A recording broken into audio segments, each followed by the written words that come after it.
So good morning मेरे प्यारे बच्चों, कैसे हैं आप सब। आई होप आप सबका दिन बहुत अच्छा होगा। आज एक नई उमंग, एक नए जोश के साथ हम एक नया चैप्टर शुरू करने जा रहे हैं। तो क्या आप सब एक्साइटेड हैं? अगर एक्साइटेड हैं तो कमेंट सेक्शन में ज़रूर लिखिएगा एक्साइटेड ई। ये जो चैप्टर है इकोसिस्टम, बेटा इकोसिस्टम याद रखो, ये एक पूरा सिस्टम है। ये इतना इम्पॉर्टेंट है आपके नीड पर्सपेक्टिव से, मैं क्या बताऊं। पिछले कई सालों में बहुत ही ज़्यादा क्वेश्चंस पूछे गए हैं इससे। इनफैक्ट ये पूरे जो इकोलॉजी का जो टॉपिक है, जो हम आने वाले कुछ दिनों में पढ़ने वाले हैं, वो बहुत इंपॉर्टेंट है। 10 से 11 क्वेश्चंस हर साल, कहीं नहीं जाते। ईजी स्कोरिंग सब्जेक्ट है अगर समझ में आए तो चलिए इसी उत्साह के साथ हम शुरू करते हैं। ये जो इकोसिस्टम है बेटा, इससे 3 से 4 क्वेश्चन तो फिक्स हैं, इतना लिख के ले लो। जब हम इसकी बात करते हैं इकोसिस्टम, तो हम ये पढ़ते क्यों हैं? क्या है ये रीजन पढ़ने का? कुछ तो कारण होगा जिसके कारण हम ये पढ़ते हैं, कोई रीजन कुछ, वही मैं आपको बताता हूं। ये इकोसिस्टम हमारे जो भी सराउंडिंग एनवायरनमेंट में चल रहा है, हम कैसे इंटरेक्ट करते हैं अपने आसपास के एनवायरनमेंट के साथ। बोलो बेटा, समझ में आ रहा है कि नहीं? हम कैसे आसपास के एनवायरनमेंट के साथ अपने इंटरेक्ट करते हैं, और उनके साथ हमारा जो टोटल फिजिकल सराउंडिंग के साथ जो टोटल इंटरेक्शन है, उसको हम इकोसिस्टम कहते हैं। अब हम इसको डेफिनेशन के थ्रू समझेंगे। तो लेट अस बिगिन। उससे पहले लेट अस अंडरस्टैंड हम क्या क्या पढ़ने वाले हैं। हम इसमें सिर्फ एनसीईआरटी को फॉलो करेंगे, इसके अलावा कुछ नहीं एक्स्ट्रा पढ़ना है आपको। सिर्फ एनसीईआरटी पढ़िए और जितना आपको क्लास में पढ़ाया जाए। क्वेश्चन सारे सॉल्व होंगे। टॉपिक्स क्या क्या है? पहला हम पढ़ेंगे कि इकोसिस्टम एज अ स्ट्रक्चर और फंक्शन क्या होता है। दूसरा, इसकी प्रोडक्टिविटी कैसी होती है। तीसरा, डिकम्पोजिशन एक पार्ट है, वो कैसे होता है, क्या बेनिफिट्स है उसके, और क्यों नेचर ने इसको रखा है। चौथा, एनर्जी का फ्लो। बेटा फ्लो बोल रहा हूं मैं, जैसे पानी चलती है उस तरीके से एनर्जी का फ्लो कैसे होता है। और पांचवा, जो पिरामिड्स है, ये इजिप्ट का पिरामिड्स नहीं है, ये इकोलॉजिकल पिरामिड्स हैं। ये पिरामिड्स बहुत इंपॉर्टेंट है, क्वेश्चंस भी धुआंधार पूछा जाता है। तो चलिए एक एक करके टॉपिक शुरू करते हैं। आज हम कुछ बेसिक्स टर्मिनोलॉजी पढ़ेंगे और समय रहा प्रोडक्टिविटी पे जरूर कवर करेंगे। So let us understand ecosystem है क्या। आपको जैसा कि स्क्रीन पे दिख रहा होगा, ये एक बेसिक डेफिनेशन है कि ecosystem is nothing but structural and functional unit of nature. यानी कि ये स्ट्रक्चरल भी है, एज अ स्ट्रक्चर भी है, एक फंक्शनल भी है। किसका? नेचर का। उसको हम इकोसिस्टम बोलते हैं, ठीक है। और एनसीईआरटी ये बोलती है कि जब कोई ऑर्गेनिज्म, यानी कि आप, मैं, प्लांट्स अपने सराउंडिंग एनवायरनमेंट के साथ जो इंटरेक्शन करता है, ठीक है, वो इकोसिस्टम है। बेसिक डेफिनेशन क्लियर हुआ इकोसिस्टम का। When biotic and abiotic factors interact with themselves, एक दूसरे के साथ इंटरेक्शन करते हैं, बात करते हैं, गप्पे लड़ाते हैं, उसको क्या कहते हैं? इकोसिस्टम कहते हैं, ठीक। अब ये टर्मिनोलॉजी किसी ने तो दिया होगा। टेंसले चाचा वो व्यक्ति थे जिसने टर्मिनोलॉजी दिया कि भाई ये इकोसिस्टम क्या होता है। बहुत इंपॉर्टेंट है, शॉर्ट क्वेश्चन पूछते हैं, कोई दिक्कत वाली बात नहीं है इसमें। सेकंड, सबसे इंपॉर्टेंट, क्या मैं ये कह सकता हूं कि इसके अंदर जो भी रेगुलेशन होता है, नेचर हमारा देखो कितना एडवांस, कितना अमेजिंग है। जैसे आपने एटीएम देखा होगा। एटीएम कैसा होता है बेटा? सिंपल, गए पैसे निकाल लिए, ऑटोमेटिक टैली मशीन, ठीक, खुद से गए पैसे निकाले, हो गया। लेकिन क्या उसके पीछे किसी ने उसमें रखा होगा पैसे? क्या किसी ने उसको ऑटोमेटेड बनाया होगा? तो भगवान ने नेचर को बहुत ब्यूटीफुली डिजाइन किया है बेटा। ये नेचर जो है ये ऑटोमेटिकली सेल्फ रेगुलेट होता है। सेल्फ रेगुलेट मतलब एक प्रोसेस के बाद दूसरा प्रोसेस खुद से होता है, कोई आता नहीं है बीच में इसको करने के लिए, कोई इसमें उंगली नहीं करता है, ये अपने आप चलता है। तो क्या बोलते हैं इसको? सेल्फ रेगुलेटरी, या खुद से सस्टेन होता है, सेल्फ सस्टेनिंग, ठीक है। दूसरा, आप एक बात बताओ आप जिस रूम में बैठे हो, ये जो रूम में बैठे हो, ये रूम क्या एक इकोसिस्टम है? आप बोलोगे कैसे सर, मैं कैसे मान लूँ ये इकोसिस्टम है?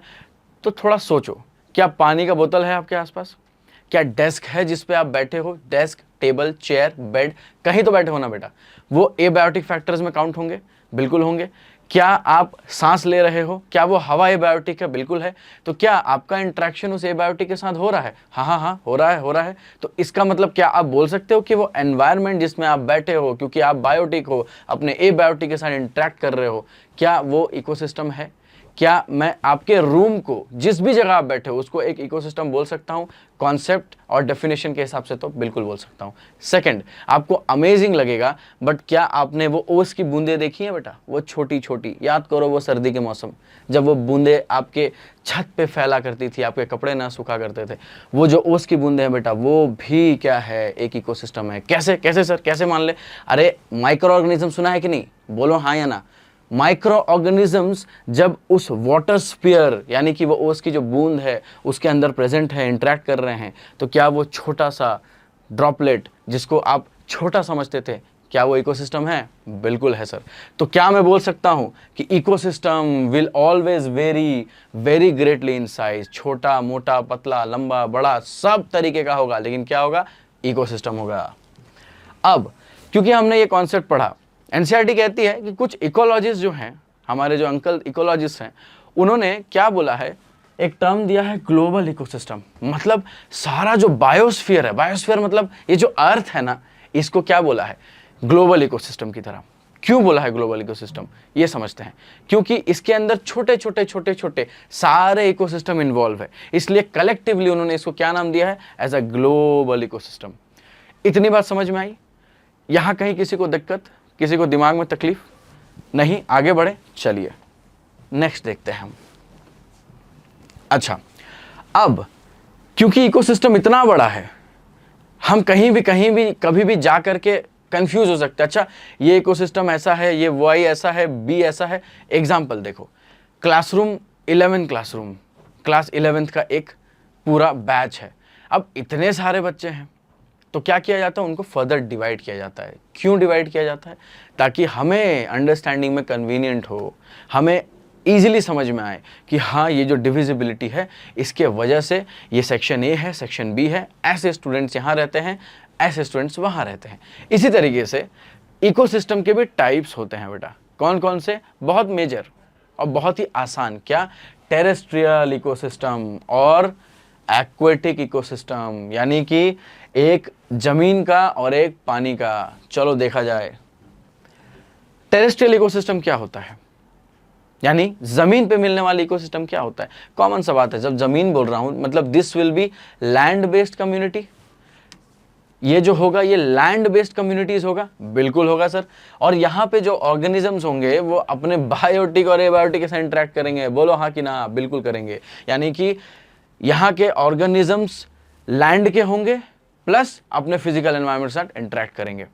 अब इसके टाइप्स क्या क्या होते हैं? अब आपने बोला सर टेरेस्ट्रियल भी तो बहुत बड़ा है ना, इतने पूरा का पूरा जो टेरेस्ट्रियल हम देखते हैं अपने आसपास, इसको भी तो फिर डिवाइड करना चाहिए ताकि हमें समझ में आए क्या हो रहा है। तो जी हाँ, इसको भी डिवाइड किया गया है चार मेजर पार्ट्स में। कौन कौन से? Forest, grassland, tundra and desert. NCERT में सिर्फ 3 दिए हुए हैं। कौन कौन से? Forest, grassland and desert. Tundra important NCERT के पॉइंट ऑफ व्यू से नहीं है, बट क्वेश्चंस में या ऑप्शंस में कभी कभी ये वर्ड दे देते हैं, तो ये समझना बहुत जरूरी है। चलिए इनको थोड़ा सा समझते हैं क्या होता है। Let us understand now what do you mean by forest? बेटा जब जंगल बोलते हो तो जंगल का मतलब सिर्फ झाड़ी तो नहीं होता है, राइट ना। जंगल तब बोलते हैं जब एक स्पीशीज पर्टिकुलरली डोमिनेट करे, और वो कौन हो? वो हो पेड़, trees. When trees dominate the whole area, that particular area को हम क्या कहते हैं? फॉरेस्ट। यानी कि a forest is an area of land dominated by trees and also animals which live and coordinate with their abiotic factors। Ecosystem है तो हम obviously abiotic को जोड़ेंगे ही जोड़ेंगे। सिर्फ बायोटिक कम्युनिटी की बात कर रहा होता मैं तो क्या मैं कहता एबायोटिक के बारे में? नहीं, ओनली एंड ओनली बायोटिक की बात करता। लेकिन क्योंकि इकोसिस्टम है, दोनों का इंटरेक्शन जरूरी है। Second is what? Grassland. Grassland में नाम ही इटसेल्फ बता रहा है ग्रास, तो ग्रासेस डोमिनेटिंग होंगी और कुछ हर्ब्स, ये सारे इस टाइप के प्लांटेशन मिलेंगे, वो ग्रासलैंड इकोसिस्टम कहलाएगा। उसके बाद टुंड्रा देखो क्या होता है बेटा। टुंड्रा वो होता है जहां का फिजिकल ज्योग्राफी या बायोम, हम आगे समझेंगे ऑर्गेनिज्म एंड पॉपुलेशंस में बायोम क्या होता है। तो टुंड्रा एक ऐसा टाइप ऑफ बायोम है जहां पे ट्री का ग्रोथ को हिंडर कर देता है। क्यों? Because there is low temperature and short growing season. Example, मान लो कि आप पहाड़ों पे जाते हो, आप जम्मू एंड कश्मीर पहुंच गए, क्या आप वहां सरवाइव कर सकते हो? जी सर, मैं तो कर जाता हूं। कैसे कैसे? जैकेट पहन के जाता हूं मैं। लेकिन जैकेट अगर उतार दिया जाए तो तब तो मुश्किल है। तो इसका मतलब प्लांट्स जो वहां सरवाइव कर रहे हैं, कुछ तो उनके अंदर फीचर्स ऐसे होंगे जिसके वजह से वो सरवाइव कर पा रहे हैं। लेकिन क्या सारे प्लांट्स वैसे ही होंगे? जो नहीं होंगे वो नहीं ग्रो करेंगे, जो होंगे वो ग्रो करेंगे। इसलिए वेजिटेशन बहुत कम है। और इसलिए, क्योंकि रीजन क्या बोला मैंने, लो टेम्परेचर या शॉर्ट ग्रोइंग सीजन्स। ये टुंड्रा हो गया। डेजर्ट सुनने से समझ में आ रहा है, एकदम रेगिस्तान, खाली जमीन, बंजर जमीन, कुछ नहीं होगा, पानी नहीं मिलेगा, ऊपर से ऊपर न्यूट्रिशन नहीं मिलेगा, कुछ नहीं मिलेगा। तो इसका मतलब क्या? एक ऐसा बैरन एरिया या लैंडस्केप जहां पे प्रेसिपिटेशन बहुत कम है। प्रेसिपिटेशन का मतलब रेनफॉल होता है। तो रेन फॉलिंग बहुत ज्यादा ही कम है, एक्सट्रीमली लो, उसको बोलते हैं डेजर्ट। क्या समझ में आया ये चार चीजें? इसमें से पहले भी बोला मैंने, तीन इंपॉर्टेंट है। कौन कौन से? पहला आपका फॉरेस्ट वाला, फॉरेस्ट इकोसिस्टम, ग्रासलैंड इकोसिस्टम और डेजर्ट। टुंड्रा एक्स्ट्रा है, बस समझने के लिए समझो। आए तो कंफ्यूज मत होना ऑप्शंस में, क्योंकि मैंने पहले ही बताया था। ओके, अब एक्वाटिक के बारे में समझते हैं। एक्वाटिक मतलब पानी, गीला गीला पानी। ठीक, तो पानी बेटा गीला होता है। गीला भी दो तरीके का होता है, एक फ्रेश वाला गीला, एक मरीन वाला गीला। कहने का मतलब क्या है कि ऐसा वाटर इकोसिस्टम या एक्वाटिक इकोसिस्टम वो इकोसिस्टम है जिसके उसमें बॉडी जो है वो वाटर है। Basically water is the main body. And further ये दो तरीके से डिवाइड होते हैं। कौन कौन से? फ्रेश वाटर और मरीन इकोसिस्टम। यानी फ्रेश वाटर और मरीन। अब इसका डिफरेंस क्या है हम आगे समझते हैं, ठीक है। फ्रेश वाटर क्या होता है ये समझो। एक ऐसा एक्वाटिक इकोसिस्टम जहां पे आपको नमक नहीं मिलेगा, where the salt concentration is either low or is not there, that is what fresh water ecosystem is। ठीक है, यानी कि यहां पे सॉल्ट कंटेंट रहेगा ही नहीं। पर किसके कंपैरिजन में? मरीन के कंपैरिजन में। मरीन भी पढ़ेंगे हम आगे क्या होता है। इसके अंदर एग्जांपल्स क्या क्या है? बहुत सिंपल है, lake, pond, river. Lake, pond, river, ये तीन बहुत इजी टू रिमेंबर है। इसके लिए कोई एक्स्ट्रा मेमोरी मसल नहीं चाहिए बेटा, ये रोजमर्रा की जिंदगी में हम देखते हैं, लेक, पॉन्ड्स, रिवर्स। ठीक है, ये आपका फ्रेश वाटर इकोसिस्टम है। अब नेक्स्ट, मरीन वाटर इकोसिस्टम क्या होता है या मरीन इकोसिस्टम क्या होता है? ऐसा इकोसिस्टम जिसके अंदर सॉल्ट का कॉन्सेंट्रेशन ज्यादा होगा। ठीक है, यानी कि the more sustainable salt content will be present in that. Plus मजे की बात बेटा, ध्यान दो, इधर सबसे ज्यादा बायोडाइवर्सिटी मिलेगा। ये याद रखने वाली बात है। Most biodiversity will be found in this particular ecosystem when compared to fresh water ecosystem. क्या समझ में आ रहा है? क्या दिमाग में बात जा रहा है? और क्या नोट्स में तुम इसको उतार रहा है? तो उतारो अच्छे से। चलो आगे चलते हैं। अच्छा, इसके एग्जाम्पल्स क्या क्या होगा, छोटा सा देखते हैं। सीज, समुद्र, ओशंस, ईस्चुअरी, वेटलैंड्स, ये सारे इसके एग्जाम्पल्स होंगे। और तो और ये जो ईस्चुअरी है ना बेटा, इसका मतलब क्या होता है कमेंट्स में ज़रूर बताना। फिर भी मैं आपके सस्पेंस तोड़ने के लिए थोड़ा सा आपको हिंट देता हूँ। ये जो ब्रेकिश वाटर होता है ना, ब्रेकिश वाटर, ये ब्रेकिश वाटर ही ईस्चुअरी होता है। अब ब्रेकिश वाटर क्या होता है ये आप मुझे बताओगे, ठीक है। Let us proceed further.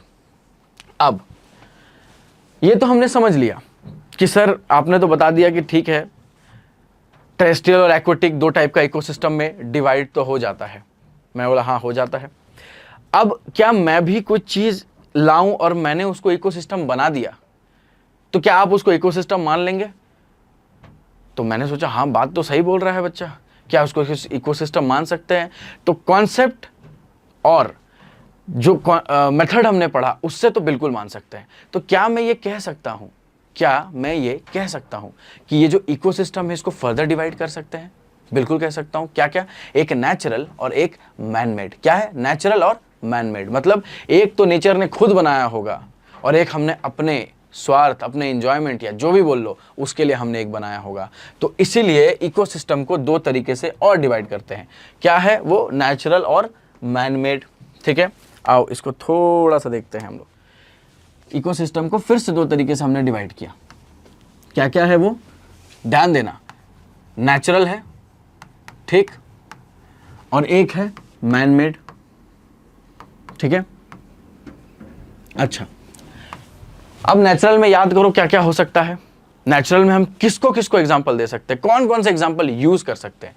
तो याद करो टेरेस्ट्रियल में क्या बात किया था हमने, अरे ठीक से ध्यान दो। देखो टेरेस्ट्रियल में क्या हमने बोला था कि फॉरेस्ट आएगा, इसके अंदर फॉरेस्ट का इकोसिस्टम आएगा, बिल्कुल आएगा। क्या हमने ये कहा था ग्रासलैंड होता है, हाँ, ग्रासलैंड भी होता है। अच्छा, क्या हमने, ये प्रिंटिंग मिस्टेक हो गया यहाँ पे, यस नाउ इट्स ओके। क्या हमने कहा था ग्रासलैंड के बाद टुंड्रा एक एग्जाम्पल हो सकता है, बिल्कुल हो सकता है सर। क्या हमने ये भी कहा था कि डेजर्ट होगा, हाँ होगा, क्यों नहीं, बिल्कुल होगा। और एक लास्ट, हमने टेरेस्ट्रियल तो बात कर लिया, क्या हमने कहा था एक्वाटिक भी एक अपने में इकोसिस्टम है। तो क्या मैं यहाँ पे ओशंस, सी, लेक्स एक्सेट्रा लिख सकता हूं कि ये पार्ट ऑफ नेचुरल इकोसिस्टम है, बिल्कुल लिख सकते हैं। अब मैन मेड इकोसिस्टम में क्या लिख सकते हैं बताओ, एक्वेरियम, हमने एक्वेरियम खुद ही तो बनाया है, फोटो याद करो जो डिस्प्ले हो रहा था, तो एक्वेरियम एक मैन मेड इकोसिस्टम है। सेकंड क्या बोल सकते हैं, एक और एग्जांपल लिखवा दो मेरे को, एनसीईआरटी बोलती है, क्या बोलती है, क्रॉप फील्ड। क्रॉप फील्ड भी एक इकोसिस्टम है। अरे क्रॉप फील्ड हम ही तो बना रहे हैं ना, हम ही तो खेती कर रहे हैं वहां जाकर के, सब तो हम ही कर रहे हैं, तो फिर इल्जाम दूसरे पे क्यों लगा रहे हो, क्रॉप फील्ड तो हमारा ही होगा ना, मैन मेड। चलो अब एक बहुत इंपॉर्टेंट चीज देखते हैं इसके अंदर, लेट अस सी वन मोर थिंग। ठीक है, अब मुझे ये बताओ बहुत सिंपल है, अगर मैं दो कैटेगरीज और ले लूं, चलो मैंने अगर आपसे पूछा कि सेल्फ रेगुलेटरी कौन होगा, अगर मैंने आपसे पूछा सेल्फ रेगुलेटरी कौन होगा, आपका आंसर क्या होगा, मैंने बताया है सेल्फ रेगुलेटरी कौन होगा। क्या natural will be self regulatory, बोलो हाँ कि ना, बिल्कुल होगा सर। और क्या मैनमेड भी सेल्फ रेगुलेटरी होगा, थोड़ा सोचो, क्या मैनमेड भी सेल्फ रेगुलेटरी होगा, बिल्कुल नहीं, manmade will not be self regulatory. क्यों नहीं होगा मैनमेड सेल्फ रेगुलेटरी, अरे ये चलता तो है, प्रोसेस तो होता है, क्योंकि इसमें हमारा इंटरवेंशन लगेगा, हम वहां जाएंगे चीजों को देने। याद करो घर में एक्वेरियम है, उसमें हवा भी तुम ही देते हो, पानी भी तुम ही देते हो, साथ में न्यूट्रिशन जो है उसके ऊपर वो भी तुम ही तो देते हो बेटा, क्योंकि तुम ही हो इसके करता धरता, है कि नहीं। तो इस वजह से क्या होगा यहाँ पे, इस वजह से क्या होगा, सेल्फ रेगुलेटरी ये भी नहीं होगा। ठीक है, अब दूसरा देखो, सेल्फ रेगुलेटरी के बाद अगर मैं आपसे पूछूं कि बायोडाइवर्सिटी या फिर स्पीशीज का डाइवर्सिटी किसमें ज्यादा होगा, स्पीशीज का डाइवर्सिटी किसमें ज्यादा होगा, बताओ मुझे, स्पीशीज का डाइवर्सिटी किसमें ज्यादा होगा। अगर मैं ये बात कहूं कि नेचुरल में स्पीशीज तो बहुत सारे मिलेंगे, क्या मैंने बोला था मरीन इकोसिस्टम में क्या हमें स्पीशीज ज्यादा मिल रहा था, हाँ या ना, बिल्कुल मिल रहा था। तो क्या मैं बोल सकता हूं स्पीशीज डाइवर्सिटी मोर, इसमें ज्यादा होगा।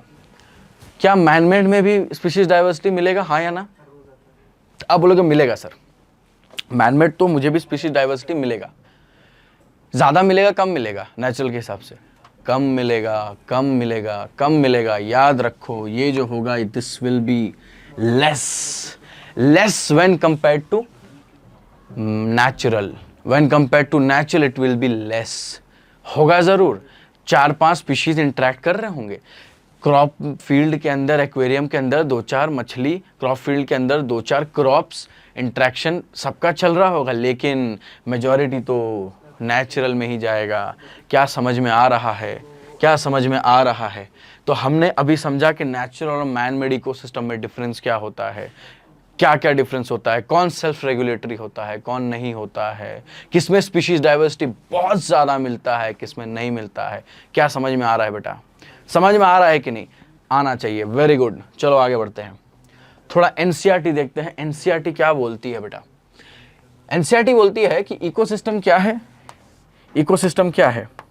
इकोसिस्टम एक फंक्शनल यूनिट है, ठीक है, of nature various living organism attract themselves and also with the surrounding physical environment, ये एनसीईआरटी बोल रही है। Then ecosystem varies greatly in size, देखो ये वही पॉइंट है, वेरी ग्रेटली इन साइज। कहां से? एक स्मॉल पॉन्ड से लेकर के टू अ लार्ज फॉरेस्ट और अ सी, बोल रही है ना एनसीईआरटी। उसके बाद बहुत सारे इकोलॉजिस्ट क्या बोलते हैं? Global ecosystem. और क्या? As a composite of all local ecosystem on earth, सारे लोकल इकोसिस्टम का कॉम्पोजिट यानी मिक्सचर यानी कि ग्रुप मिला करके ग्लोबल इकोसिस्टम उन्होंने नाम दे दिया। बोलो हाँ या ना? दिया। उसके बाद since this system is too much big and complex and very complex to study at a time, इसलिए क्या बेसिस में डिवाइड किया? दो, टेरेस्ट्रियल और एक्वेटिक में। टेरेस्ट्रियल के एग्जांपल फॉरेस्ट दिया, ग्रासलैंड दिया, डेजर्ट भी दिया। कुछ एग्जांपल्स टेरेस्ट्रियल का है ये pond, lake, wetland, river, estuary. किसका एग्जांपल है? ये एक्वेटिक का है। और एनसीईआरटी देखो कितना हिडन तरीके से चीजें देती है। देखो ध्यान दो इधर, crop fields and an aquarium may also be considered as man made ecosystem. इसने नेचुरल बोल के नहीं बोला है आपको, सिर्फ मैन मेड बताया। यानी आपको ये दिमाग में रखना चाहिए कि बाकी जो भी बात हुआ फॉरेस्ट का, ओशंस का, यानी टेरेस्ट्रियल एक्वेटिक का, वो नेचुरल इकोसिस्टम है। क्या यहाँ दिमाग जा रहा है बेटा? नहीं जा रहा है तो कल से डंबल उठाया करो।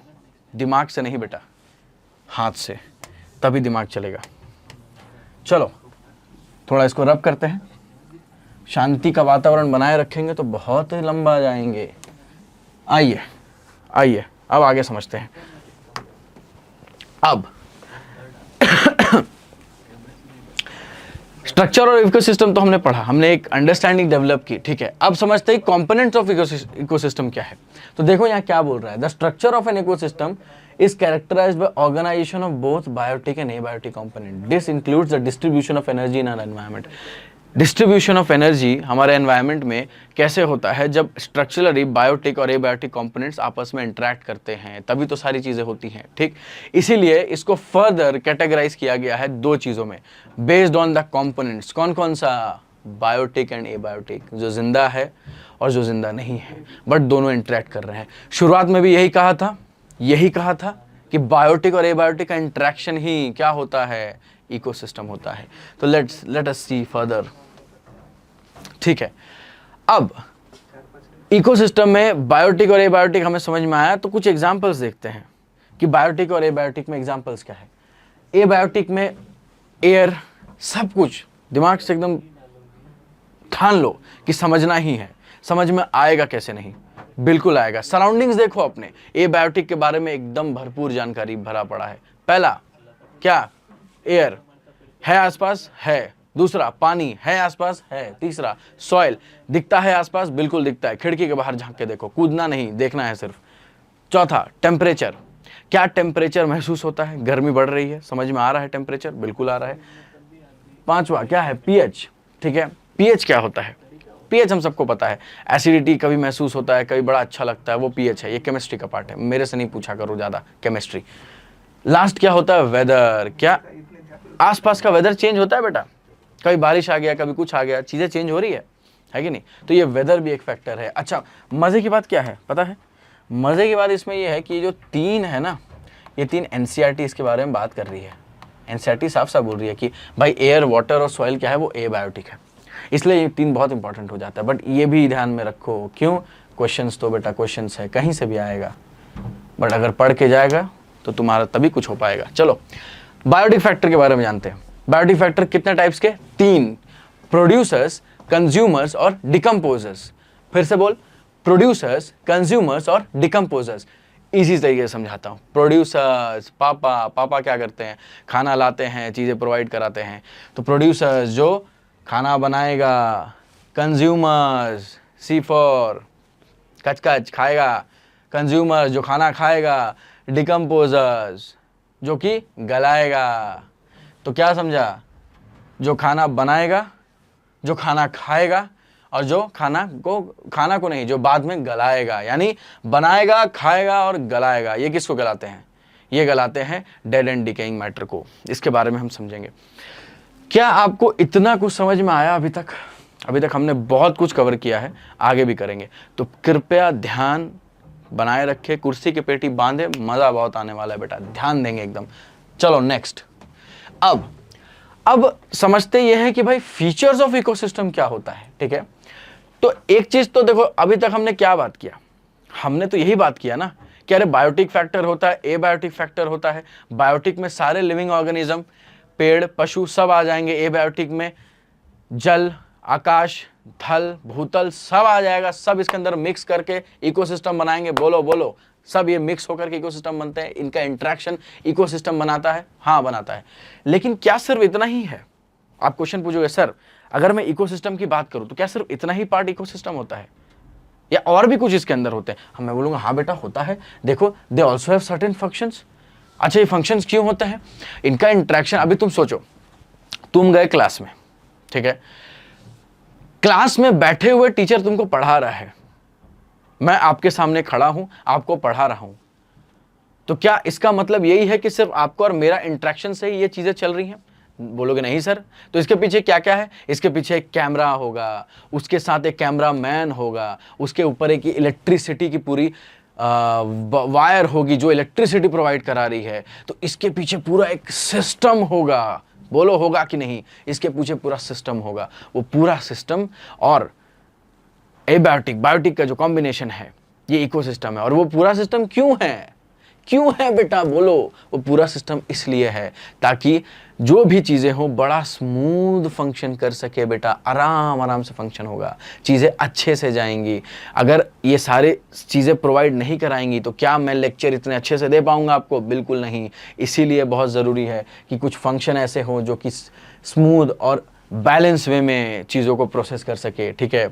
और इन्हीं फंक्शंस को हम क्या बोलते हैं? Features of ecosystem. अभी बोलो समझ में आ रहा है कि नहीं? सिंपल शब्दों में अगर मैं बोलूं तो सिर्फ और सिर्फ बायोटिक एबायोटिक इंटरेक्शन से नहीं होगा, उसके पीछे एक पूरा सिस्टम लगेगा, पूरा हर चीज़ लगेगा, एक स्मूथ प्रोसेस लगेगा जो कि उनको स्मूथली पूरे इंटरेक्शन को करवा पाए, उन स्मूथली करवाने के बाद चीज़ों को बैलेंस तरीके से कर पाए। ऐसा ना हो कि एक गिरे एक उठ जाए, नहीं, बैलेंस होना चाहिए, तभी तो वो एक फीचर ऑफ इकोसिस्टम कहलाएगा। समझ में आ रहा है कि नहीं? अब ये फीचर बेटा दो टाइप का होता है, एक को बोलते हैं स्ट्रक्चरल फीचर, दूसरे को बोलते हैं फंक्शनल फीचर, ठीक है। स्ट्रक्चरल फीचर क्या होता है, फंक्शनल फीचर क्या होता है, ये समझते हैं। आओ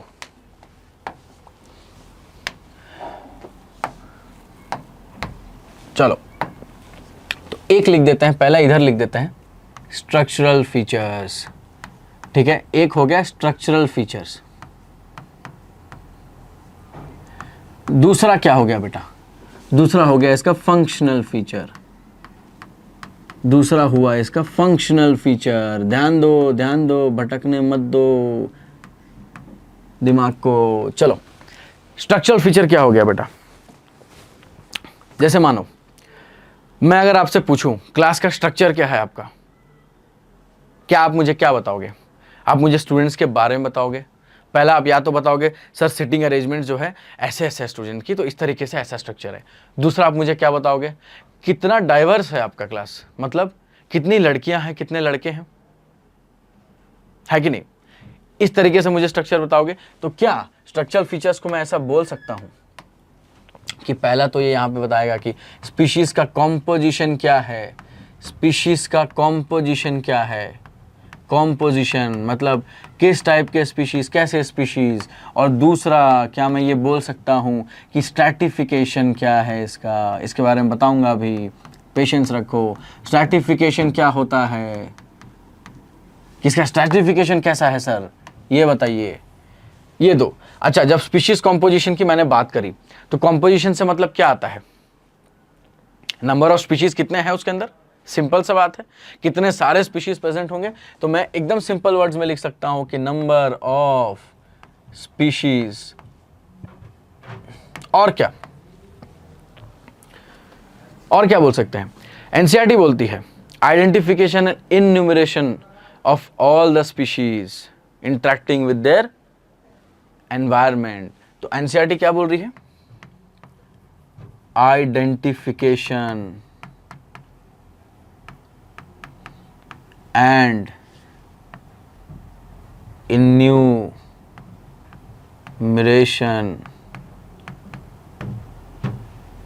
of species। एनसीईआरटी ये बोल रही है। इन्यूमरेशन का मतलब होता है नंबरिंग, कितने नंबर में है। इन्यूमरेशन का मतलब होता है नंबरिंग, ये एनसीईआरटी है। एनसीईआरटी इस टाइप में स्टेटमेंट दे रही है। समझ में आ रहा है कि नहीं, बोलो। इतनी बात समझ में आई। स्पीशीज कॉम्पोजिशन का मतलब क्या है, कितने स्पीशीज प्रेजेंट है उसके अंदर, इसमें कोई हलवा, मतलब हलवा ही है बेटा, क्या ही बोलूँ अब मैं, ठीक है। इतना समझ में आना चाहिए। आगे बात करते हैं, चलो। अब एक एग्जाम्पल लेते हैं बेटा, स्ट्रैटिफिकेशन समझने के लिए एग्जाम्पल लेते हैं। चलो एग्जाम्पल लेते हैं ट्रॉपिकल रेन फॉरेस्ट का। ट्रॉपिकल रेन फॉरेस्ट का एग्जाम्पल लेते हैं। सुना है आपने? कितने लोगों ने सुना है? कितने लोग गए हैं यहाँ पे? बेटा मैं भी नहीं गया, कोई बात नहीं, आज इसके बारे में पढ़ डालते हैं थोड़ा। जाके क्या ही करना है जब पढ़ के मज़ा ले सकते हैं। अच्छा, स्ट्रैटा का मतलब क्या होता है बेटा? स्ट्रैटा का मतलब होता है लेयर्स। यानी कि मैं आपको बता रहा था ना कि आप बताएंगे कि सिटिंग अरेंजमेंट्स कैसा है क्लास का, कैसे लोग बैठे हैं उसके अंदर, वैसे ही स्ट्रैटा मतलब कैसे करके जो डाइवर्सिटी है वो एक के बाद एक पोजीशनिंग ली हुई है, एक एक लेयर्स में खड़ी है, जिससे उनको फ़ायदा ज़्यादा हो, आपस में नुकसान कम हो, उसको हम स्ट्रैटिफिकेशन बोलते हैं।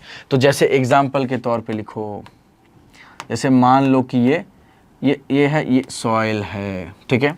इस सॉइल के अंदर कुछ छोटे छोटे घासेस होंगे, है कि नहीं? घास होगा छोटा छोटा, बिल्कुल होगा सर। अच्छा, उसके बाद कुछ थोड़े थोड़े उससे बड़े बड़े तो होंगे ही घास। हाँ होगा, बिल्कुल होगा सर। आप एकदम मज़ेदार लग रहे हो पढ़ाने में, बहुत बढ़िया सर, बहुत बढ़िया।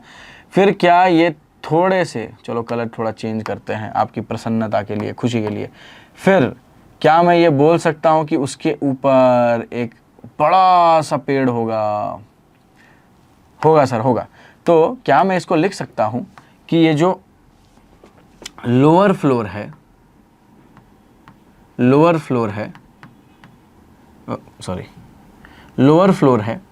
इसमें मुझे क्या क्या मिलेंगे बेटा, बोलो? ग्रास मिलेंगे, याद करो ग्रासलैंड में बता रहा था, एंड हर्ब्स मिलेंगे। हाँ मिलेंगे, बोलो हाँ बिल्कुल मिलेंगे सर। ये क्या है? ये बेटा मिडिल लेयर है। चलो फ्लो के जगह ना इसको मैं लेयर लिख देता हूँ आप लोगों के लिए, सॉरी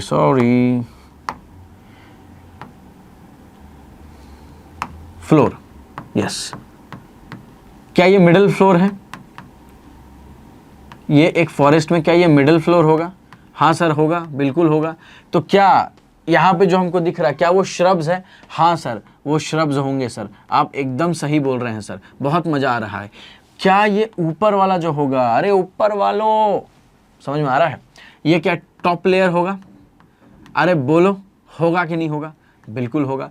तो ये टॉप लेयर क्या होगा बेटा? ट्री, पेड़। देख तो पा रहे हो ना? येलो बनाया है बेटा, येलो होता नहीं है, बस विजिबिलिटी के लिए बनाया है, तो थोड़ा सोचना। चलो टॉप लेयर क्या होगा बेटा? ट्री, पेड़। स्ट्रैटिफिकेशन में वैसे तो बहुत बड़ा प्रोसेस होता है, बट इंपॉर्टेंट नहीं है, इसलिए हम डिस्कस नहीं कर रहे हैं कि स्ट्रैटिफिकेशन में और क्या होता है, कहाँ से एक प्राइमरी सक्सेशन, सेकेंडरी सक्सेशन, बहुत सारी चीज़ें होती है, कैसे एक लेयर के बाद दूसरा आता है, और ये सबसे टॉप का लेयर होता है जिसको क्लाइमेक्स कम्युनिटी भी कहते हैं, ठीक है। तो इतना समझ में आया कि नहीं स्ट्रैटिफिकेशन के बारे में? क्या होगा जब लेयर्स में एक प्लांट दूसरे प्लांट ऐसे करके लेयर्स में जब खड़े रहेंगे, ताकि उनके बीच में कंपटीशन कम हो और सबको according to their needs light provide हो, उसको स्ट्रैटिफिकेशन बोलते हैं, ठीक है। इतना बात समझ में आया? अब मेन बात समझते हैं, क्या? फंक्शनल फीचर समझते हैं। आ जाओ फंक्शनल फीचर के बारे में समझते हैं। बेटा फंक्शनल फीचर मतलब क्या, हमें समझ में तो आ रहा है ना कि कुछ तो फंक्शन करेंगे, कुछ तो उनके यहाँ से हमें प्रोडक्टिविटी जैसी चीज़ें, कुछ तो चीज़ें बहुत मिलेंगी। इसको समझने के लिए बड़ा इजी एनसीईआरटी का एग्जांपल है, हम पॉन्ड का एग्जांपल लेंगे, ठीक है। तो चलो पॉन्ड के इकोसिस्टम में लेट्स सी होता क्या है, समझते हैं होता क्या है। तो will take example of pond eco system. और क्यों ले रहे हैं ये? क्योंकि एनसीईआरटी में बड़ा बड़ा पैराग्राफ लिखा हुआ है, तो हम इसके बारे में थोड़ा सा अंडरस्टैंड करेंगे कि पॉन्ड इकोसिस्टम में क्या होता है। लेट अस सी बेटा, चलो थोड़ा एक गोलवा बनाया जाए। ये पीके का गोलवा है बेटा, ध्यान से समझेंगे, पीके चाचा गुस्सा ना हो जाए। ठीक है, क्या इतना बड़ा चलेगा? चलेगा, थोड़ा ऊपर ले लेते हैं। ठीक है, अब देखो, अब देखो, समझो, इधर ध्यान देना, एकदम ध्यान देना बेटा। क्या आपको पता है ये कौन है? क्या आपको इस गोला के बारे में पता है ये कौन है? ये वही है आपके सूरज चाचा। याद करो अपने अपने चाचाओं को जिनका नाम सूरज है, और नहीं है तो आज से इन्हीं को बुलाओ, सूरज चाचा। ये अपना लाइट तो बिखेर रहे थे बेटा बहुत अच्छे तरीके से, सबको लाइट देते हैं, ये पक्षपात नहीं करते, पार्शियलिटी नहीं करते, सबको लाइट देते हैं। तो इसी लाइट को यूज कौन करेगा? इसी लाइट को हमारे जो प्रोड्यूसर्स हैं वही तो यूज करेंगे। प्रोड्यूसर्स ने इस लाइट को पकड़ा, समझो। Producer captures this energy which is coming. बाद में आगे जब हम फूड चेन पढ़ेंगे तब हम समझेंगे कि कितना अमाउंट ऑफ एनर्जी एनसीईआरटी क्या बोलती है, कितना एनर्जी हम प्रोड्यूसर इसमें से ले रहा है वो समझेंगे हम। पर अभी के लिए सिर्फ इतना समझो, ये एनर्जी प्रोड्यूसर ले रहा है। अच्छा, एनर्जी ले रहा है। दूसरा, प्रोड्यूसर और क्या ले रहा है? तो कहीं ना कहीं इस मिट्टी को भी याद करो बेटा। तेरी मिट्टी में मिल जाऊं, यही मिट्टी की बात हो रही है, यह है सॉइल। पर इस मिट्टी में नहीं मिल सकते, क्यों? क्योंकि अब पानी का सॉइल है। हाँ या ना? ठीक है, पानी का सॉइल है सर, सही बोला। अब इस पानी के सॉइल से भी प्रोड्यूसर अपना न्यूट्रिशन लेगा। किस टाइप के न्यूट्रिशन प्रेजेंट होंगे? अरे बोलो मेरे प्यारे लाल, बोल। इनऑर्गेनिक एंड ऑर्गेनिक न्यूट्रिएंट्स, ये होगा इसके अंदर। बोलो हाँ या ना? बोलो हाँ या ना? हाँ सर, हाँ सर, बिल्कुल सही। तो क्या इधर inorganic and organic nutrients present होंगे? क्या प्रोड्यूसर्स इनसे इनऑर्गेनिक ऑर्गेनिक न्यूट्रिएंट्स लेगा सॉइल से? बिल्कुल लेगा। और क्या सन से प्रोड्यूसर्स सनलाइट लेगा? बट बेटा याद रखना एक चीज, एग्जाम में भी पूछते हैं, अगर पूछा जाए इनमें से प्राइमरीली कौन इंपॉर्टेंट है, तो बेटा सनलाइट। क्योंकि सनलाइट नहीं होगा न्यूट्रिएंट्स भले होगा, क्या फायदा? तो sunlight is the major source, radiant energy of the sun is the major source. ठीक है, इनके प्रोड्यूसर्स के लिए। अच्छा, प्रोड्यूसर्स से तो हमने ये समझ लिया कि प्रोड्यूसर्स ने इनसे सनलाइट लिया, ये अपना कुछ कुछ खाएंगे पिएंगे, मस्त एकदम मजा करेंगे, बढ़िया खाएंगे पिएंगे ऐश करेंगे, और क्या। लेकिन और क्या मतलब, और क्या जो बच गया उसको स्टोर कर लेंगे। ठीक, आगे क्या बोलते हैं उस स्टोरेज को हम आगे बात करेंगे, लेकिन अभी समझते हैं स्टोर करने के बाद क्या हुआ। ज़ूप्लांक्टन्स से रहा नहीं गया। ज़ूप्लांक्टन्स ने क्या कहा, तुम गद्दार वहां से तो ले लिए, हम नहीं ले पाए तो मजे ले रहे हो, हम तुम्हें खा जाएंगे। तो ज़ूप्लांक्टन्स ने इनको खा गए। ज़ूप्लांक्टन्स एट देम, ज़ूप्लांक्टन्स खा लेंगे इसको। तो क्या ये ज़ूप्लांक्टन्स का फीडिंग हैबिट्स इस प्रोड्यूसर पे है, यानी इस ग्रीन चीज़ों पे है, तो क्या ये हार्बीवोर हो गया पॉन्ड इकोसिस्टम के अंदर? हाँ बिल्कुल, ये हो गया हार्बीवोर्स हो गया। ठीक है, अब ये हार्बीवोर्स चलो नहीं लिखते हैं क्योंकि एक, अच्छा बहुत सारे हैं, हार्बीवोर्स लिख दो, कोई दिक्कत नहीं है। सेकंड, क्या इसको इस ज़ूप्लैंक्टन से घमंड को चूर करने के लिए क्या छोटी मछलियां आगे आएंगी कि तुम बहुत उड़ रहे हो बेटा, तुमको बताते हैं हम और तुमको आज हम खाते हैं। तो स्मॉल फिशेस क्या करेंगे? Small fishes will eat up zooplanktons, क्योंकि उनकी खाना ही तो है ये। और क्या ये स्मॉल फिशेस अपने आप को जो तेज समझ रही थी, क्या इनको बड़ी मछलियां घटक जाएंगी? बोलो हाँ या ना? बोलो, ध्यान दो, बिल्कुल कटक जाएंगी सर। आप तो एकदम मजे वाली बात करा दी सर आपने। यानी कि लार्ज फिशेस इनको क्या करेंगी?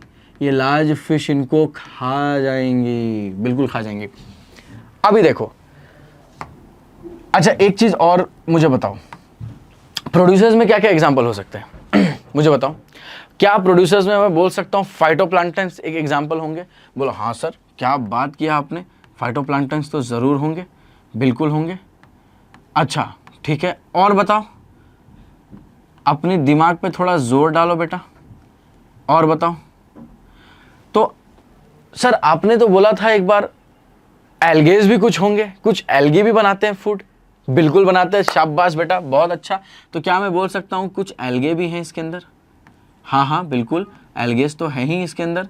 और क्या मैं बोल सकता हूँ कि इसमें भी कुछ ऐसे प्लांट्स रहेंगे जो इनके सरफेस पे रहेंगे। देख बेटा, इनके सरफेस पे रहेंगे, कुछ ऐसे सरफेस पे रहेंगे, कुछ डूबे हुए रहेंगे, कुछ डूबे हुए रहेंगे, और कुछ प्लांट के कुछ पॉन्ड के साइड में एजेस पे, मार्जिनल एजेस पे कुछ प्लांट्स रहेंगे। बोलो समझ आ रहा है कि नहीं? बिल्कुल आ रहा है सर। तो क्या मैं बोल सकता हूँ कि कुछ फ्लोटिंग होंगे, कुछ जो होंगे वो होंगे क्या? फ्लोटिंग। कुछ क्या होंगे बेटा? अभी बताया था सबमर्ज्ड होंगे, सबमर्ज्ड होंगे, ठीक है, सबमर्ज्ड प्लांट्स होंगे। कुछ क्या होंगे? कुछ होंगे एजेस पे, एजेस पे, एजेस ऑफ, चलो इसको ऐसे लिख देते हैं यहाँ पे, plants at edges of pond. तो क्या ये समझ में आ रहा है एग्जाम्पल? ये example NCERT point of view से भी बहुत इंपॉर्टेंट है, ठीक है? समझ में आया इतनी सी बात? अब देखो बेटा, मजे की बात क्या है इधर पता है? सबसे इंटरेस्टिंग बात मेरे को बताओ, अगर मानो आप राशन लेके आए किराने वाले के यहाँ से, आपने घर में खाना बनाया, खा लिया, आप हो गए कंज्यूमर, राशन वाला आपको प्रोवाइड करा रहा था, कहाँ से लेकर के? राशन वाला हार्बीवोर हो गया ऐसा समझो। कहाँ से लेकर प्रोवाइड कर रहा था? खेती करने वाला किसान से।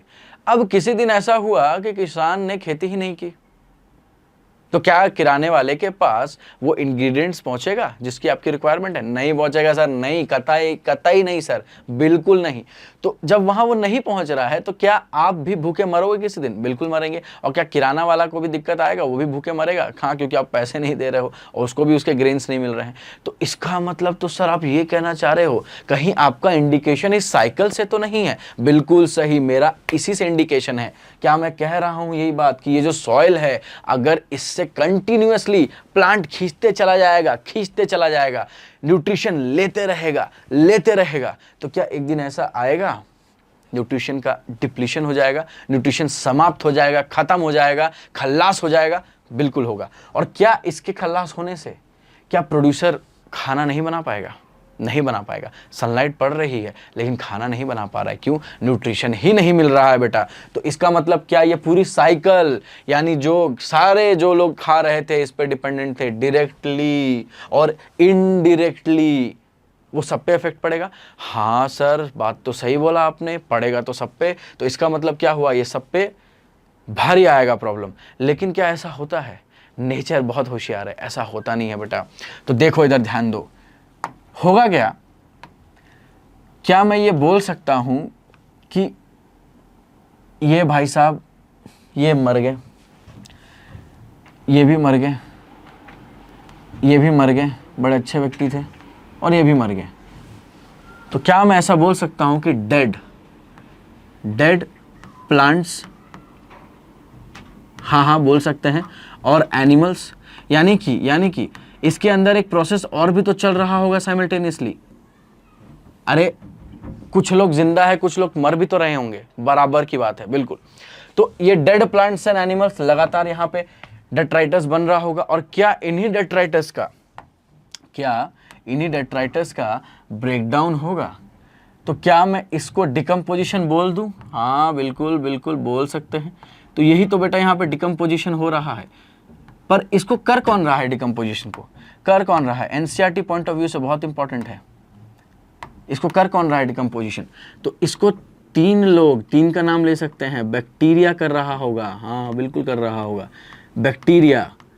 और कौन कर रहा होगा? कुछ फंजाइज होंगे जो कर रहे होंगे। और कौन कर रहा होगा? और कुछ फ्लैजिलेट्स कर रहे होंगे, बैक्टीरिया, फंजाई एंड फ्लैजिलेट्स।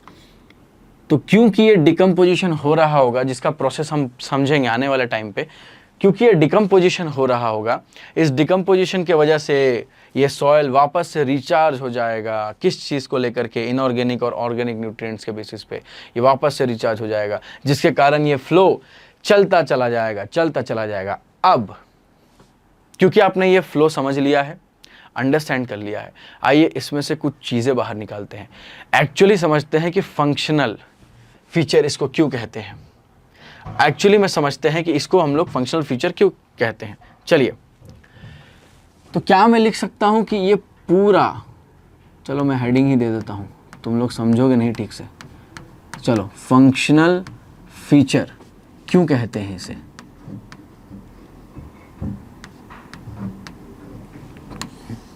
देखो, क्या मैं बोल सकता हूं कि इसके अंदर खाना बन रहा है, खाना बन रहा है और सब खा रहे हैं मिल बांट के, तो क्या इसकी ये प्रोडक्टिविटी है खाना बनना? तो क्या मैं बोल सकता हूं कि पहला जो फंक्शन होगा वो होगा प्रोडक्टिविटी इस पूरे उसका? क्या मैं बोल सकता हूं प्रोडक्टिविटी होगा पूरे इसका? दूसरा ध्यान से देखो इधर, क्या इधर इस पूरे इसमें न्यूट्रिशन का फ्लो हो रहा है? हो रहा है। तो क्या मैं एक और पॉइंट लिख सकता हूं कि न्यूट्रिएंट का साइक्लिंग हो रहा होगा? Nutrient cycling. अच्छा, थर्ड, ध्यान दे देखो इधर, क्या मैं ऐसा बोल सकता हूं कि सॉइल से इसने सन से एनर्जी लिया, सॉइल से न्यूट्रिशन लिया, तो इससे एक लेवल दूसरे पे एनर्जी जा रही है, दूसरे से तीसरे पे वो एनर्जी ट्रांसफर हो रही है, तीसरे से चौथे पे हो रही है, क्या कंटिन्यूअसली एनर्जी का फ्लो है? तो क्या मैं ये लिख सकता हूं कि एनर्जी का फ्लो हो रहा है? एनर्जी फ्लो और फ्लो ऑफ एनर्जी, कुछ भी लिखो। और चौथा जो बहुत इंपॉर्टेंट है, क्या यहाँ पे एक और प्रोसेस जिसको डिकम्पोजिशन कह रहे थे, क्या वो भी हो रहा है? बिल्कुल हो रहा है। तो डिकम्पोजिशन ये भी हो रहा है। समझ में आ रहा है कि नहीं? डिकम्पोजिशन हो रहा है। और बहुत इंपॉर्टेंट पॉइंट, ऐसे नोट डाल करके लिखो, बहुत इंपॉर्टेंट पॉइंट। और वो क्या है इंपॉर्टेंट पॉइंट? नोट डालो, लिखो क्या है इंपॉर्टेंट पॉइंट। वो इंपॉर्टेंट पॉइंट ये है, क्या यहाँ पे एक चीज़ देख पा रहे हो? प्रोड्यूसर्स ने जो एनर्जी लिया, हार्बीवोर्स ने उसको लिया, हार्बीवोर्स ने जो लिया उसके बाद कंज्यूमर्स ने लिया, कंज्यूमर्स के बाद वो डिकम्पोज हुआ। पर ये जो एनर्जी का जो फ्लो है वो क्या एक डायरेक्शन में हो रहा है, कि ऐसा भी हो रहा है कि ये पीछे हो रहा है? मतलब ऐसा तो नहीं हो रहा ना, स्मॉल फिश ने लार्ज फिश को खा लिया, जू प्लैंक्टन्स ने फिर धावा बोल दिया स्मॉल फिश पे कि नहीं आज तो हमारा डाइट चेंज है, आज मेनू में कुछ और दिख रहा है हमें। ऐसा तो नहीं हुआ।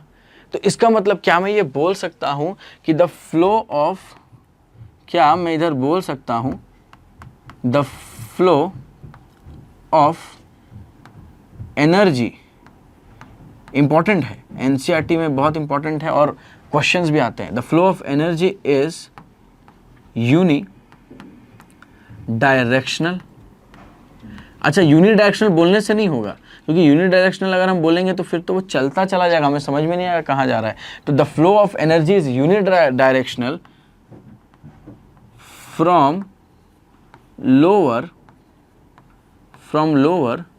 To higher trophic level. छोटे से बड़े की तरफ जाएगा, lower to higher trophic level. अरे बोलो, समझ में आ रहा है कि नहीं?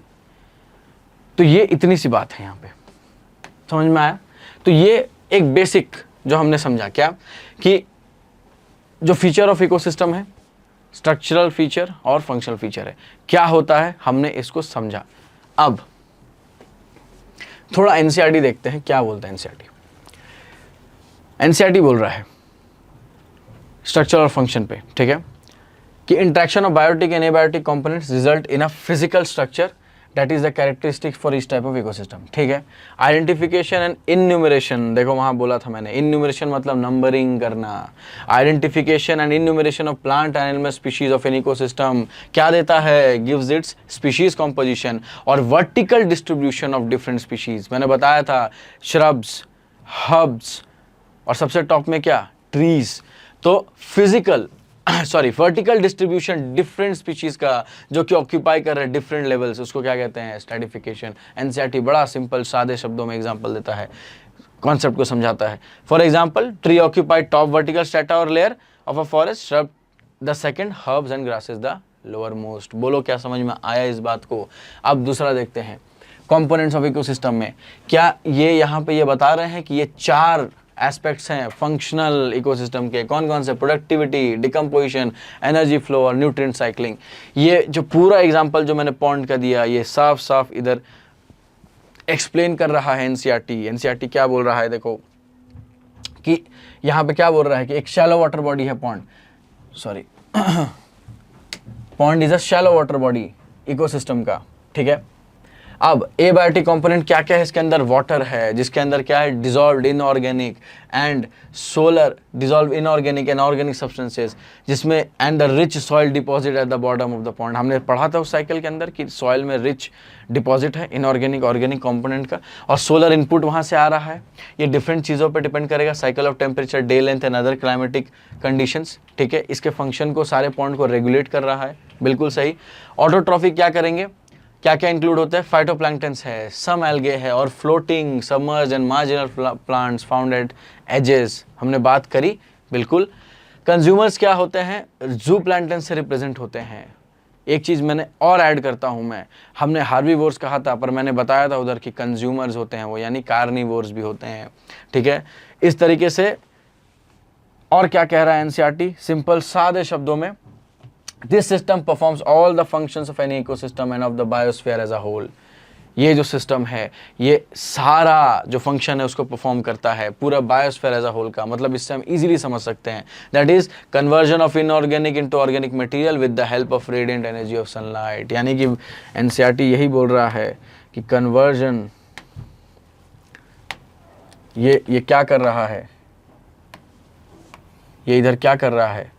रेडिएंट एनर्जी ऑफ सनलाइट जो है, रेडिएंट एनर्जी ऑफ सनलाइट जो इसने ले रहा है, उसको ले करके ये क्या कर रहा है? देखो एनसीईआरटी क्या बोल रही है, radiant energy of sunlight, conversion of inorganic into inorganic and material autotrophs, consumption of autotrophs by ये। हाँ देखो, this event is repeated over and over again, this system performs all the conversion of inorganic with the help of radiant energy of the sun by autotrophs. तो ये जो radiant energy है, इसको क्या कर रहा है? क्या प्लांट यहाँ पे इनऑर्गेनिक कार्बन को ऑर्गेनिक कार्बन में कन्वर्ट करेंगे? बिल्कुल करेंगे। ये ऑर्गेनिक कार्बन एक्चुअली में इनका फूड ही तो है, खाना जो बना रहे हैं। तो क्या ये समझ में आया? क्या ये समझ में आया? और लास्ट में देखो क्या बोल रहा है, there is unidirectional movement of energy towards the higher trophic levels and it's dissipated and loss as heat to the environment. ये जो भी लॉस की बात कर रहा है, ये रेस्पिरेशन की बात कर रहा है एक्चुअली। आगे आने वाले टाइम में जब हम एनर्जी का फ्लो पढ़ेंगे, कैसे एनर्जी एक ट्रॉफिक लेवल से दूसरे ट्रॉफिक लेवल पे जाती है, कैसे एनर्जी का पास ऑन होता है, वो इसकी बात कर रहा है, और ये हम आगे आने वाले टाइम में पढ़ेंगे, ठीक है। अब एक लास्ट चीज समझने वाली बात है, ये एनसीईआरटी का पार्ट नहीं है बट स्टिल इट्स इंपॉर्टेंट। क्या है वो? कि बायोटिक कंपोनेंट्स ऑफ इकोसिस्टम क्या क्या है, क्योंकि अगर इसको समझेंगे तो हम और बेटर वे में चीजों को समझ पाएंगे। चलो बायोटिक को समझते हैं, ध्यान देंगे अभी, क्योंकि यहां पे बायोटिक कंपोनेंट्स जो है 3 तरीके से डिवाइडेड है, प्रोड्यूसर्स, कंज्यूमर्स एंड डिकम्पोजर्स। जो बनाएंगे, जो खाएंगे और जो उसको गलाएंगे, किसको? जब वो डेड हो जाएंगे उसके बाद, ठीक है। अब प्रोड्यूसर्स को ऑटोट्रॉफ्स भी कहते हैं, कन्वर्टर्स भी कहते हैं, ट्रांसड्यूसर्स भी कहते हैं। कन्वर्टर्स और ट्रांसड्यूसर्स क्यों कहते हैं? लिखो यहां पे, समझो। बिकॉज दे कन्वर्ट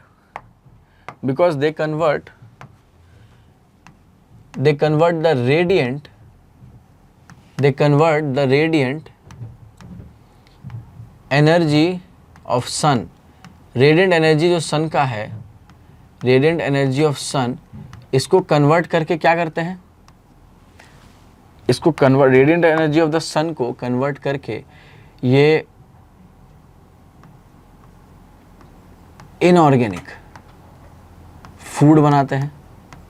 या इसको इनऑर्गेनिक फूड ना लिखूं अगर मैं, और अगर मैं इसको यहाँ पे लिख दूं कि ये केमिकल एनर्जी में कन्वर्ट कर देते हैं इसको, यानी कि जो कि इसका फूड ही तो है, ठीक है। इसलिए इनको कन्वर्टर्स या ट्रांसड्यूसर्स भी कहते हैं। समझ में आ रहा है इतनी सी बात। अब ये दो टाइप्स के होते हैं, इनका दो टाइप्स होता है। क्या क्या होता है? एक होता है फोटो ऑटोट्रॉफ्स, फोटो ऑटोट्रॉफ्स, और एक हो जाता है क्या? Chemo autotrophs. कीमो ऑटोट्रॉफ्स नाम सुन के समझ में आ रहा है, हमारे लोअर क्लासेस में इसको हमने बहुत बार पढ़ा है। याद करो लोअर 10, 9, 8, इसमें बहुत बार एक जिक्र हुआ है इस बात का, इसको हमने समझा है। चलो तो उसको हम एक बार दोबारा समझते हैं। फोटो ऑटोट्रॉफ्स मतलब जो सनलाइट की एनर्जी लेकर के खुद से खाना बनाएंगे, as simple as that, it's called photoautotrophs. हाँ बिल्कुल। तो क्या मैं इधर लिख सकता हूँ कि ब्लू ग्रीन एल्गे? क्या मैं इधर लिख सकता हूँ कि ब्लू ग्रीन एल्गे होगा? हाँ बिल्कुल होगा। क्या मैं इधर एक और लिख सकता हूँ कि प्लांट्स भी होगा? हाँ बिल्कुल होगा। और क्या मैं ये भी बोल सकता हूँ कि पर्पल सल्फर बैक्टीरिया भी होगा? हाँ हाँ बिल्कुल बिल्कुल, ठीक है। कीमो ऑटोट्रॉफ्स क्या होगा? कीमो ऑटोट्रॉफ्स क्या होगा इसके अंदर बताओ? कीमो ऑटोट्रॉफ्स वो होंगे जो केमिकल एनर्जी का यूज करके खाना बनाएंगे। सिंपल टू अंडरस्टैंड है बेटा, लाइट नहीं यूज करेंगे तो केमिकल का यूज करेंगे। अच्छा, कीमो ऑटोट्रॉफ्स का एग्जांपल्स क्या क्या होगा? कीमो ऑटोट्रॉफ्स का होगा, एक मिनट इसको मिटाने दो। तो कीमो ऑटोट्रॉफ्स का क्या एग्जांपल होगा? एक तो आपका एग्जांपल होगा सल्फर बैक्टीरिया, ठीक है, सल्फर बैक्टीरिया शॉर्ट में लिख रहा हूं। दूसरा क्या हो सकता है? दूसरा क्या हो सकता है? थर्मल बैक्टीरिया, ठीक है। और क्या हो सकता है? आयरन बैक्टीरिया, हाइड्रोजन बैक्टीरिया, ऐसे करके बहुत सारे ऐसे बैक्टीरिया होंगे। क्या समझ रहे हो? बिल्कुल समझ रहे हैं, ठीक है। ये तो हुआ in simple terms what is producers. Second समझते हैं कि भाई कंज्यूमर्स क्या है। अभी कंज्यूमर्स तो हमने सुना कि भाई वो खाना खा लेते हैं, they are the person who eat up everything, जो भी चीज़ें बनाए। उनको फैगोट्रॉफ्स और होलोजोइक भी कहते हैं, हेट्रोट्रॉफ्स के अलावा। फैगोट्रॉफ्स और होलोजोइक क्यों कहते हैं? Very simple to understand. ये पहले क्या करेंगे, देखो हमारा जो बॉडी है हमें भी होलोजोइक न्यूट्रिशन, जब याद करो डाइजेशन पढ़ रहे थे हम, होलोजोइक ही है ना। होलोजोइक मतलब पहले खाएंगे, फर्स्ट इंजेस्ट, उसके बाद पचाएंगे, देन डाइजेस्ट,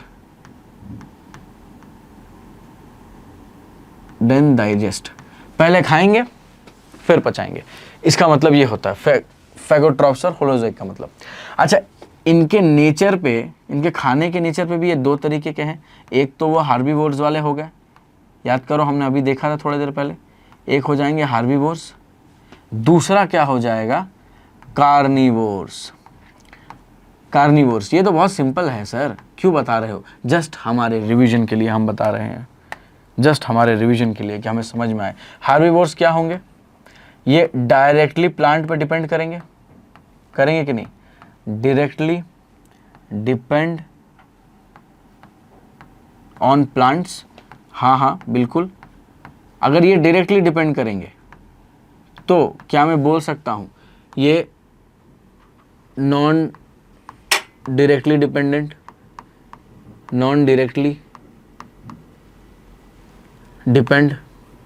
बोल सकता हूँ कि नहीं? बोलो, बिल्कुल बोल सकते हैं। नॉन डायरेक्टली डिपेंड किस पे? Non directly depend on plants, non directly depend on plants. क्या इतनी सी बात समझ में आई? बिल्कुल आई। अब लास्ट समझते हैं इसका पार्ट क्या है वो, व्हाट इज डिकम्पोजर्स। डिटेल में नहीं, सिंपल जस्ट अपने अंडरस्टैंडिंग के लिए। अच्छा, इनको ये थोड़ा मिस्टेक है, यहाँ ऑस्मो होगा, ऑस्मोट्रॉफ्स, ठीक है। इनको ऑस्मोट्रॉप्स क्यों बोलते हैं? क्योंकि ये ना गला के खाते हैं, गला के, या उसको सिंपल टर्म्स में ऐसा बोल दो, गला के खाने का मतलब से मेरा ये है, इसको सिंपल टर्म्स में हम ऐसा बोलते हैं कि ये सक करते हैं फूड को। ऑस्मोसिस जैसे होता है ना, कैसे डिफ्यूजन हो जाता है, वैसे ये सक कर लेते हैं। तो दे सक फूड, दे सक फूड, इसलिए इनको हम ये बोल रहे हैं, ठीक है। सैप्रोफाइट्स बोलते हैं, एक और नाम है इनका, ठीक। अच्छा, इसके अंदर एग्जांपल्स क्या क्या आ जाएंगे? बहुत सिंपल है, हम सब जानते हैं, बैक्टीरिया का एग्जांपल हो जाएगा, ठीक है।